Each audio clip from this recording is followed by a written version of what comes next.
어떤 애는 진짜 하루에 10시간 공부하는 것 같은데 얘는 끝판왕인 친구인데 한 7시간밖에 공부를 안 하는 것 같아요. 좀 차이가 나죠?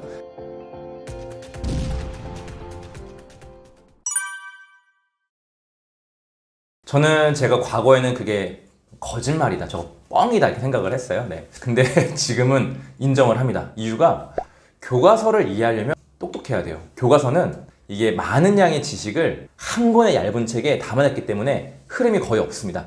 사실만 쭉 나열되어 있어요.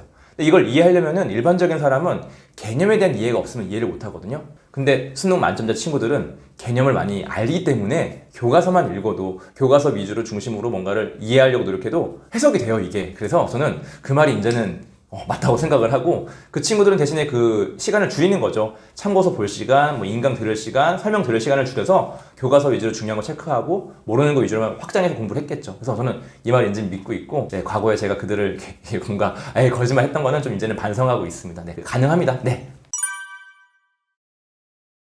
이거는 제 개인적인 방법이긴 한데요. 지금 아이들이 분명 학년이 있을 거예요. 그러면 교과서가 있죠. 교과서의 한 페이지를 아무데나 펴니다. 그리고 거기에 내용을 그냥 보면서 설명을 한번 해보라고 해보세요. 말로 해도 좋고 써보는 것도 괜찮아요. 요약을 해보는 거죠, 중심 내용을.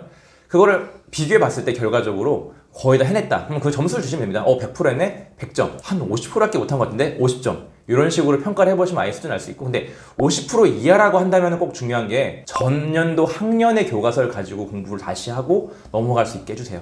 50% 이상이면 좀 이해를 할 수 있는데 50% 이하면은 지금 그 학년이 버거운 친구예요. 그래서 꼭 전년도 학년의 교과서나 내용을 가지고 복습을 하면서, 방학이 기회니까 복습을 하면서 다음 학년 넘어가거나 대비를 할 수 있도록 해주시길 바랍니다.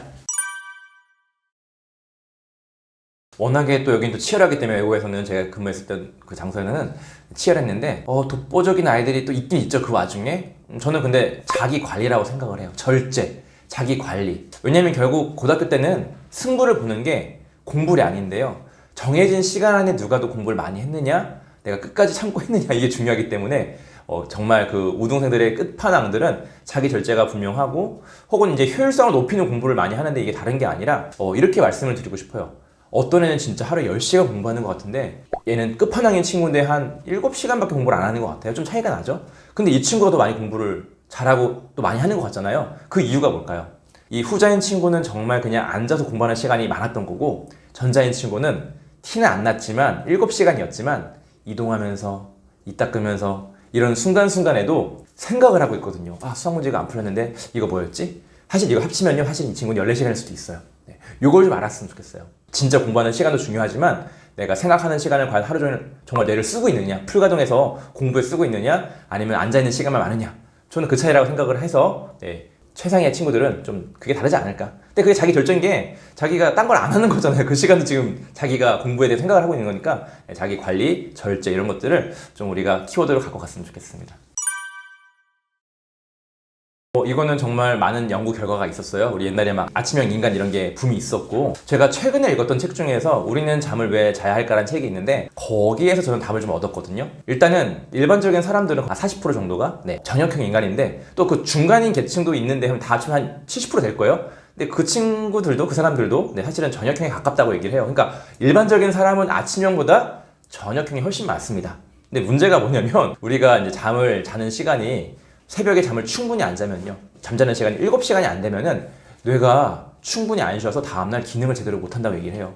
그러니까 아쉽죠, 이게 조금. 우리 저녁형 인간인데. 근데 그럼에도 불구하고 우리가 7시간 정도는 유지해서 자는 게 중요하고, 근데 수험생이라면 5시간, 6시간 괜찮습니다. 근데 다음날 영향을 안 줄 수 있도록 자는 게 중요하니까 개인에 맞게 했으면 좋겠고, 그리고 이제 아침형, 저녁형 인간은 솔직히 구분 저는 할 필요 없다고 생각을 해요. 내가 아침이 잘 맞으면은 아침 시간에 하면 되는 거고, 저녁이 잘 맞으면은 저녁에 하면 되는 거니까요. 근데 다만 너무 새벽 1-2시까지는 안 했으면 좋겠고, 필요에 따라 가끔 필요하겠지만 이게 포인트고, 더 중요한 거는 해보세요. 공부를 압니다.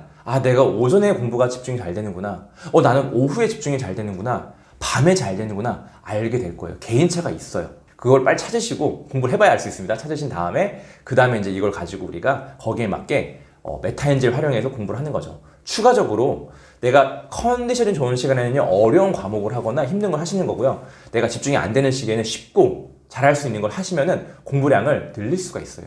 이게 포인트니까 아침에 할래 저녁에 할래가 중요한 게 아니라 어느 시간대 내가 집중이 잘 되는지, 그 시간대에 뭘 할지를 고민해 보시길 바랍니다. 이것도 개인차가 있을 수 있지만 저는 한 두 가지 정도 추천을 드리고 싶은 게, 일단 잠들기 1시간 전까지 절대 전자기기나 핸드폰 이런 거 보지 마세요. 컴퓨터도 보지 마시고 TV도 보지 마시고 안 했으면 좋겠어요. 전자기기는 뇌를 자꾸 자극해가지고 잠 못 들게 합니다. 그래서 첫 번째는 요걸 하면 좋고, 두 번째는 샤워를 좀 미지근한 물로, 약간 따뜻한 것도 괜찮아요. 근데 너무 뜨겁거나 차가운 거 안 좋습니다. 그렇게 해야지만 약간 몸이 이제 혈액이 순환이 되면서 또 잠이 잘 오거든요. 이 두 가지 추천하고 싶고, 또 가능하다면 낮 시간에 세로토닌을 많이 만들어 보세요. 세로토닌이 밤에 멜라토닌으로 바뀝니다. 선생님, 근데 세로토닌 어떻게 만들죠? 두 가지가 있어요. 해를 보면서 이렇게 해가 눈으로 들어올 수 있게. 근데 햇빛을 직접 보시면 큰일 납니다. 실명할 수 있으니까. 그러니까 자연스럽게 밝은 빛이 들어오게 하거나, 리듬감 있는 운동을 하거나 걷기를 하거나 이런 것들을 꾸준히 유지해 주시면은 세로토닌이 합성이 되고, 그게 밤에 멜라토닌으로 바뀌면서 어두워짐으로 바뀌거든요. 충분히 불면을 예방할 수 있고 잠을 잘 자게 도와주니까 꾸준한 운동이 쉽게 말하면 도움이 될 수 있겠죠. 네, 이런 것들을 추천드리고 싶습니다. 공부 목표는 개인차가 있겠지만 이것도 마찬가지로, 저는 약간 경제학적으로 왜 우리 거시경제, 미시경제 두 가지 얘기하잖아요. 크게 잡는 거 하나랑 구체적인 세세한 것들 하나씩 이렇게. 마찬가지입니다. 공부도 큰 목표가 일단 있어야 돼요. 근데 조금 이제 이게 우리가 진로랑 관련이 있는 건데, 대학을 목표로 잡는 순간 이거는 명사형이죠. 대학, 전문직, 그쵸? 대기업 이런 것들은 명사형인데, 이렇게 잡으면은 조금 그걸 실패했을 때 많이 마음이 아플 거예요. 그러니까 동사형으로 좀 잡았으면 좋겠어요. 목표를. 나는 누군가를 도와주는 사람으로 살아갈 것이다, 이런 식으로. 난 동물들을 아끼며 살아갈 것이다. 이해되시죠? 뭔가 이런 식으로 동사형으로 잡았으면 좋겠고, 큰 목표를. 그 다음에 이제 구체적인 목표가 그걸 가기 위해서 아까 얘기한 대학이 될 수도 있는 거고, 그럼 대학을 가기 위해서 뭘 해야 되느냐, 내가 무슨 학과를 가기 위해서는 공부를 해야 된다는 걸 알게 될 거고, 그럼 공부를 위해서는 국어, 영어, 수학, 과학 중에 어떤 과목이 더 중요하고, 이렇게 세세하게 내려가면서 공부 계획을, 목표를 잡는 거죠. 그러니까 거시적으로는 동사형으로 가고, 이제 미시적으로는 명사형으로 가되, 실제 그렇게 쭉 내려오면은 이제 내가 오늘 당장 오늘 아침에 해야 될 게 뭔지가 나와요. 오늘 내가 어떤 과목을 해야 되고 몇 페이지를 해야 되고, 이게 이어졌으면 좋겠습니다. 공부 목표는 크게 잡되 대신 쭉 내려와서 내가 당장 해야 될 것은 정말 간단해야 돼요. 한 페이지를 내가 10분 동안 한다, 이렇게 나와야 돼요. 이해되시죠? 그래서 목표는 이렇게 동사형으로 큰 진로를 잡고, 이제 명사형으로 간단한 목표, 하루하루 당장 해야 될 거, 10분 동안 해야 될 것까지 내려와서 잡으시기를 바라겠습니다. 네, 이게 많은 질문이 있는데, 공부는 계획할 때 시간으로 잡아야 돼요? 아니면은 분량으로 잡아야 돼요? 많은 전문가들은 분량으로 하라고 얘기를 해요. 저는 종결시켜 드릴게요. 둘 다 상관없는데 조건이 하나 있어요. 딱 한 번 이상만 수학 두 문제를 푼다 하면은 몇 분 걸리는지 체크를 해보세요. 자, 한 번 해봤어요? 혹은 두 번 해봤어요? 평균적으로 이제 어떻게 돼요? 두 문제 풀 때 20분 걸리네? 자, 끝났죠. 이제 다음부터는 30분이 있으면 세 문제 풀 수 있고요. 네 문제가 있으면 40분 걸리는 걸 내가 알게 돼요. 리허설을 하십시오. 꼭 이렇게 한 번만 먼저 해보신 다음에 시간 분량을 고려해서 계획을 세우시면 됩니다. 종결 끝입니다.